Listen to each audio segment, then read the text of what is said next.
All right. When it comes to preparing for a PAP tray, there are some very essentials you're going to need. Now, this is going to vary on the physician that you actually use and what they decide to use themselves. They might use a wet mount, which comes with a rubbery brush. They will definitely have one of these, which is a speculum. All right. Now, this speculum these days, you don't see a lot of the metal ones, but you do see the plastic disposable ones. You also need a tube of lube. You also need 2 microscope slides. The reason you need 2 is because you're gonna put KOH on one of them, and what this does is it actually kills everything except for yeast. So you definitely don't want to spray this on both of your sample slides, or you're gonna have to get a sample slide. That means telling the patient to get back in the stirrups. So the way that I have learned and everything that I've assisted with as far as a pap smear tray is you're going inside somebody's internal area, so you will need sterile gloves. When it comes to sterile gloves, these are the kind that you just don't slap on your hands and go with the flow. There's specific directions in each one, which is in 856 different languages, as you can see. But the picture shows exactly how it should go onto your hand. Now, if you played the jump from couch to couch game and you can't hit the lava, then you know exactly what I'm talking about. Any part of this glove that's going to end up being exposed needs to be treated like hot lava or acid. Because if it touches you, you are no longer sterile, and you will have to re-glove, okay? I have not touched this glove yet, therefore I can touch this glove wherever I would like. Now with my clean hand, I can touch the bottom where it's cuffed, because that's what will go up against my body. So I slide my sterile hand into this glove, and let's just say I'm pushed for time. So I got my glove on, y'all, and it looks like this. What the what? Guess what? You're all right, because sterile, which is what this glove is that I have on, can touch sterile. So you can adjust your gloves as long as you don't touch anything that is not sterile. Now, for the most part, the OB physician should be doing this. All right. Now, I go ahead and get this lube ready because there's been different situations of what might happen if you're using something that's not on your sterile field or something touches something that isn't sterile. You don't want to distribute the gift that keeps giving to all of your patients. And that's how to do it, by touching the end of this and touching anything else that goes inside that female's body. Now, I go ahead and label all of my equipment as well. That way I don't have to mess with the specimen after the fact of touching the patient. Now, this swab, if you notice, there'll be a bunch of different ones that look like this. These are going to be transport swabs. The cool thing about these is, and I'll show you, is you can click this off, put it in, it's already labeled, and it goes straight to the lab with all your information on it. So, what I recommend when you're a medical assistant, you're never going to want to touch the end of this speculum, okay? So I keep it loose, but not too loose that the doctor can't move it around. You want him or her to be able to adjust this in little ways possible, because let's face it, this is not what everybody's signing up to do on a Saturday. So, also, when you hand this to the physician, you need to hand it to where that they can grab where they need to grab. Okay, depending on if the physician is left-handed or right-handed, you learn these things on the job. Now, this and this come from a PAP set kit. Okay, there's a reason that this end looks like this, and there's a reason this end looks like this. This end, the pointy part, is going to go in the opening of the cervix, and they're going to scrape That's the part where they say, this might feel a little uncomfortable. Because it is. Alright. So, this is also another different swab. So you're like, oh my gosh, I got all these swabs. What am I going to do with them all? So, the way I like to hand my physician any kind of instruments, and if you notice, I got a few extra Q-tips, because if y'all got luck like me, I drop things. You don't have time to go get another one. So keep things sterile and keep them readily available. I go ahead and do this open so that it will be ready for the physician. And like I said, I already have my lube. I'm going to go ahead and set that next to my slide where I need my KOH. And this is what I'm going to put my wet mount prep in. Okay?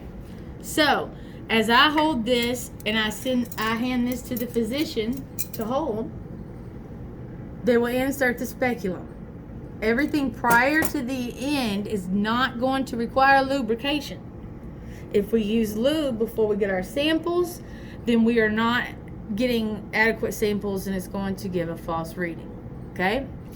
Now, the one I usually like to use first is going to be the PAP pack. Okay? So when you hand this to the physician, don't hand it to them in the middle, hand it to them on one of the ends. Not like this, but like this. That way, he or she can flip it to do the internal swab and the cervical swab.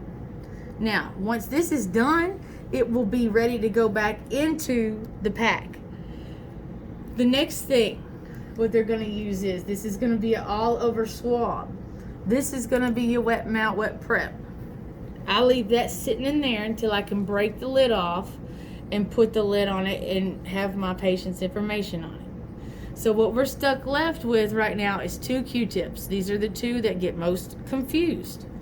The first Q-tip that goes in for a swab, I will lay on the microscope slide like that there. So the second one, there will be a swab, okay, and then you're going to lay that one on that. Now, I noticed that there was K and S.